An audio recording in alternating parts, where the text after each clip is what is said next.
5 തവണ IPL കിരീടം നേടിയ ടീം. സാക്ഷാൽ MS ധോണിയുടെയും മലയാളികളുടെ സ്വന്തം സഞ്ജു സാംസണിൻ്റെയും ടീം. ഋതുരാജ് ഗെയ്ക്വാഡ് ക്യാപ്റ്റനായ സ്റ്റീഫൻ ഫ്ലെമിംഗ് കോച്ചായ ചെന്നൈ സൂപ്പർ കിങ്സിൻ്റെ ഈ വർഷത്തെ ഏറ്റവും ബെസ്റ്റ് 11നെയാണ് നമ്മൾ ഈ വീഡിയോയിലൂടെ നോക്കുന്നത്. Number 1 Ruturaj Gaikwad. Number 2 Ayush Mhatre. Number 3 Sanju Samson.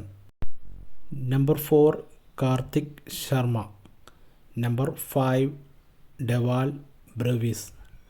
Number 6 Shivam Dube.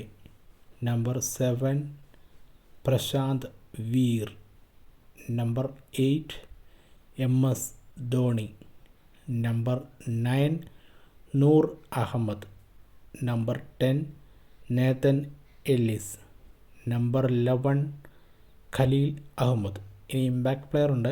Impact player നമ്മളുടെ മാറ്റ് ഹെൻറി ന്യൂസിലൻഡ് താരം, അല്ലെങ്കിൽ ജാമി ഓവർട്ടൺ ഇംഗ്ലണ്ട് താരമുണ്ട്. പിന്നെ ഇതിനകത്ത് പല താരങ്ങൾക്കും പകരമായിട്ട് വെക്കാൻ വേണ്ടി കുറേ താരങ്ങൾ ഈ ചെന്നൈ സൂപ്പർ കിങ്സ് 11 അവൈലബിൾ ആണ്. ഇപ്പോൾ അഖിൽ ഹുസൈൻ പോലത്തെ താരങ്ങളുണ്ട്, രാഹുൽ ചെഹറുണ്ട്, ശ്രേയസ് ഗോപാലുണ്ട്. ഇതൊക്കെ നൂർ അഹമ്മദിന് പകരം ഉപയോഗിക്കാൻ കഴിയും. പിന്നെ സർഫറാസ് ഖാനുണ്ട്, ഊർവിൽ പട്ടേൽ നല്ല പ്ലെയറുണ്ട്. അങ്ങനെ കുറേ പ്ലെയർ അടങ്ങിയെന്നാണ്. നിങ്ങളുടെ അഭിപ്രായം കമൻറ്റിലൂടെ രേഖപ്പെടുത്തണം. Thank you for watching.